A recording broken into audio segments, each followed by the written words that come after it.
இந்த வீடியோல சி லாங்குவேஜ்ல ஸ்கேன்அப் ஸ்டேட்மெண்ட் அதாவது இன்புட் எப்படி வாங்க போறதுன்னு பார்க்குறோம்.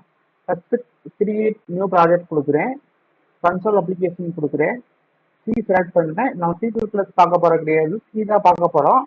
அதனால சி வந்து செலக்ட் பண்றேன், நெக்ஸ்ட் கொடுக்குறேன், அதோட நேம் கொடுக்குறேன். நேம் என்ன கொடுக்குறேன்னா வந்து ஸ்கோர் 1 கொடுக்குறேன். கம்பைலர் வந்து GNU GCC கம்பைலர் வந்து செலக்ட் பண்ணிடுறேன், ஃபினிஷ் கொடுத்துட்டேன். இப்போ ஓகே, இப்போ நம்ம என்ன பண்ண போறோம்னா main.c டபுள் கிளிக் பண்ணோம்னா சிக்கான ஸ்கெலட்டான் வந்து நம்மளுக்கு வந்து கிடைச்சிரும். நான் ஷிஃப்ட்டை இங்கே கர்சர் ஆரம்பத்தில் வச்சிருக்கேன். ஷிஃப்ட்டை ப்ரெஸ் பண்ணிட்டு என்ட்ரு ப்ரெஸ் பண்ணோம்னா அந்த எண்டே ரோவும் செலக்ட் ஆகும். டெலீட் பண்ணிடுறேன், அந்த ரோ நம்மளுக்கு தேவையில்லை, அதனால நான் டெலீட் பண்ணிடுறேன். இப்போ நம்ம என்ன பண்ண போறோம்னா 3 மார்க் இன்புட் வாங்க போறோம். அதோட ஆவரேஜ் வந்து கண்டுபிடிக்க போறோம். அப்ப 3 மார்க் இன்புட் வாங்குறது அப்படின்னா நம்மளுக்கு 3 மார்க் வேரியபிள் வந்து தேவை. இன்டிஜர் போட்டுட்டு மார்க் 1 மார்க் 2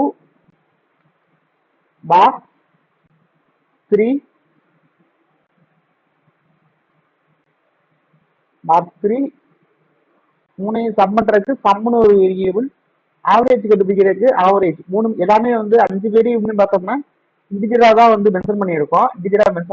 இப்போ நம்ம என்ன பண்ண போறோம்னா 3 மார்க் வந்து என்ட்ரு பண்ணணும். அது ஃபர்ஸ்ட் வந்து நம்ம வந்து ப்ராம்ப்ட் பண்ணணும், என்ன என்ட்ரு பண்ணணும்னு நம்மகிட்ட யூசர்கிட்ட ப்ராம்ப்ட் பண்ணணும். அப்போ நம்ம என்ன பண்ணணும்னா பிரிண்டர் ஸ்டேட்மெண்ட் அவுட்புட் ஸ்டேட்மெண்ட், அந்த பிரிண்டர் ஸ்டேட்மெண்ட்ல போய் நம்ம என்ன கொடுக்க போறோம் அப்படின்னா என்டர் 3 மார்க்ஸ் அப்படின்னு நம்மகிட்ட வந்து கேட்கணும். அப்பதான் நம்ம 3 மார்க் வந்து என்டர் பண்ண முடியும். என்டர் 3 மார்க்ஸ் அப்படின்னு நம்மகிட்ட கேட்கணும். என்டர் 3 மார்க்ஸ் சொல்லி கொடுத்துட்டேன். ஓகே, எண்ட்ல ஒரு செமிகோலன் கொடுத்துட்டேன். ஓகே, ஸ்கேன்அப் ஸ்டேட்மெண்ட்ன்றது இன்புட் வாங்குறதுக்கான ஸ்டேட்மெண்ட். இப்போ 3 மார்க் வந்து இன்புட் வாங்கணும்னா ஃபர்ஸ்ட் என்ன பண்ணணும்னா ஒரு டபுள் கோட்ஸ்க்குள்ள என்னென்ன மார்க் என்னென்ன இன்புட் வாங்க போறோமோ அதோட ஃபார்மேட் ஸ்பெசிஃபையரை ஃபுல்லாக மென்ஷன் பண்ணணும். அதாவது 3 மார்க் வந்து இன்புட் வாங்க போறோம். அந்த 3 மார்க் என்னன்னு பார்த்தோம் அப்படின்னா மார்க் 1, மார்க் 2, மார்க் 3, இந்த 3 மார்க் இன்புட் வாங்க போறோம்.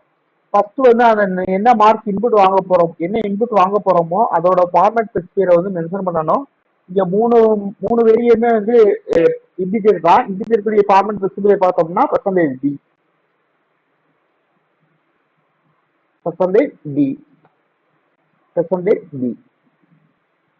இப்ப கமா கொடுத்துட்டு ஃபர்ஸ்ட் %T வேரியபிள் பார்த்தோம்னா ஆம்பர்சன் கொடுத்து மார்க் 1.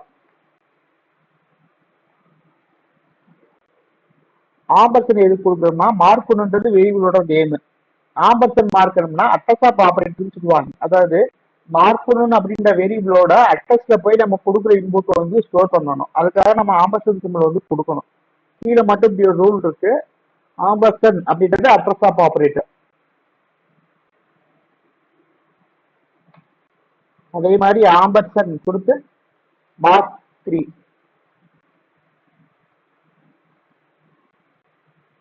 மூணு மார்க் இன்புட் வாங்கிட்டோம். இப்போ சம் பண்ணிட்டோம், மார்க் 3 சம் பண்ணிட்டோம். பிளஸ் ஆபரேட்டர் போன வீடியோல பார்த்தோம். ஆபரேட்டர்ல வந்து ஆபரேட்டரோட ஃபர்ஸ்ட் பார்ட்ல வந்து 3 சம் ஆபரேட்டர் பிளஸ் ஆபரேட்டர் வந்து பார்ப்போம். அந்த பிளஸ் ஆபரேட்டரை யூஸ் பண்ணி இந்த மூணு வேரியபிளையும் சம் பண்ண போறோம். Mark 1 some equal to mark 1, mark 2, mark 3. இப்ப ஆவரேஜ் கண்டுபிடிக்க போறோம். ஏவிஜி அப்படின்னு போட்டுட்டு சம்ம வந்து சம் பை 3 கொடுத்தோம் அப்படின்னா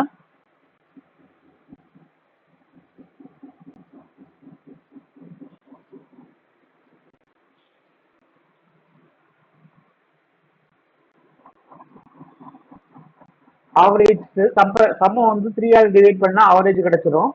இப்ப நம்ம என்ன பண்ண போறோம் அப்படின்னா வந்து ரெண்டையும் டிஸ்பிளே பண்ணணும், சம்மையும் ஆவரேஜையும் டிஸ்பிளே பண்ணணும். ஃபர்ஸ்ட் என்ன பண்ண போறோம்னா பிரிண்டர் ஸ்டேட்மெண்ட்ல சம் ஈக்குவல் டு அப்படின்னு கொடுத்துட்டு சம் வந்து இன்டிஜர் வேல்யூ, அதனால அதோட ஃபார்மேட் ஸ்பெசிஃபையர் வந்து %D கொடுத்துடுறோம். அடுத்து பார்த்தோம்னா இந்த %D யோட வேல்யூ எதாவது ரிப்ளேஸ் ஆகணும்னா சம் அப்படின்ற வேரியபிளால வந்து ரீப்ளேஸ் ஆகணும். அடுத்து பார்த்தோம் அப்படின்னா வந்து ஆவரேஜ் இந்த இடத்துல ஒரு கிளாஸ்ன்னு போட்டா அதுக்கு அடுத்து வர லைன்ல ஒரு இன்புட் வந்து ஃபர்ஸ்ட் ஒரு லைன் இன்புட் வந்து அவுட்புட் வந்து நியூ லைன்ல வந்து வரும். கிளாஸ்ன்னு போட்டா அதுக்கு அடுத்த பிரிண்ட் ஸ்டேட்மெண்ட்ல வர்ற ஸ்டேட்மெண்ட் பிரிண்ட் பண்றது நியூ லைன்ல வந்து வரும். அதுக்காக வந்து இங்க வந்து ஒரு கிளாஸ்ன்னு போட்டு ஆட் பண்ணிக்கிறோம். கிளாஸ்ன்னு ஆட் பண்ணிக்கிறோம். இப்போ நம்ம அடுத்து வந்து பிரிண்ட் போட போறோம். இதுல என்ன இது பண்ண போறோம்னா ஆவரேஜ் வந்து டிஸ்பிளே பண்ண போறோம். ஆவரேஜ் ஈக்குவல் டு ஆவரேஜும் பிரச்சனை இதுதான் இன்டிஜர் தான் ஏவிஜி. இந்த ஆவரேஜ் வந்து ஃப்ளோட்ல வர சான்ஸ் இல்லை. ஏன்னா வந்து சம்மு இன்டிஜர் 3 இன்டிஜர் ஒரு இன்டிஜரை இன்னொரு இன்டிஜரை கிரியேட் பண்ணா இன்டிஜர் ரிசல்ட் மட்டும் தான் கிடைக்கும். ஃப்ளோட்டிங் பாயிண்ட் ரிசல்ட் வேணும்னா ரெண்டுல ஏதாவது ஒரு சம் அல்லது 3 ரெண்டுல ஏதாவது ஒன்று ஃப்ளோட்ல இருந்தாதான் ஃப்ளோட்டிங் பாயிண்ட்ல வரும். சம்மும் ஃப்ளோட்டு 3யும் ஃப்ளோட்டு. அப்போ ஆவரேஜ் வந்து இன்டிஜரா தான் சாரி சம்மும் இன்டிஜரு 3யும் இன்டிஜரு. இப்போ ஆவரேஜ் வந்து இன்டிஜர் மட்டும் தான் கிடைக்கும். போர்ஷன் மட்டும் தான் கிடைக்கும். ஓகே ஓகே இப்போ நம்மளுடைய ப்ரோக்ராம் முடிஞ்சிச்சு. இப்போ இந்த ப்ரோக்ராமோட அவுட்புட் பார்க்க போறோம். இந்த ப்ரோக்ராம் அவுட்புட் பார்க்கறதுக்கு ஃபர்ஸ்ட் இந்த சேவ் ஐக்கான கிளிக் பண்ணி சேவ் பண்ணிடுறோம். நெக்ஸ்ட் இதை பில்ட் பண்றோம். 0 வார்னிங் 0 எரர் 0 வார்னிங் ஒன்னா மட்டும் தான் நம்ம ரன் பண்ண போறோம். இங்க பார்த்தோம் அப்படின்னா 0 எரர் 0 வார்னிங் காட்டுது. அடுத்து ரன் பண்றோம். என்டர் 3 பாக்ஸ் கேக்குது. 80 86 98 from 264 average 88. ஓகே ஸோ ஒரு சில ஒரு சின்னதா ஒரு ப்ரோக்ராம் பார்த்தோம். அதுல ஆவரேஜ் நம்ம பிளஸ் ஆபரேட்டரும் டிவைட் ஆபரேட்டரும் யூஸ் பண்ணியிருக்கோம். ஸோ இந்த ப்ரோக்ராம்ல 3 மார்க்ஸ் இன்புட் வாங்கணும். 3ஐயும் சம் பண்ணி ஆவரேஜ் சம் பண்ணோம். அதை 3ஆல டிவைட் பண்ண ஆவரேஜ் கிடைச்சிச்சு. ஸோ சம்மையும் ஆவரேஜையும் வந்து டிஸ்பிளே பண்ணியிருக்கோம். இந்த வீடியோ பிடிச்சிருந்தா லைக் பண்ணுங்க, மறக்காம ஷேர் பண்ணுங்க. சேனலுக்கு சப்ஸ்கிரைப் பண்ணாங்க சப்ஸ்கிரைப் பண்ணிக்கோங்க. நன்றி வணக்கம். முத்துக்காட்சி மதுரை.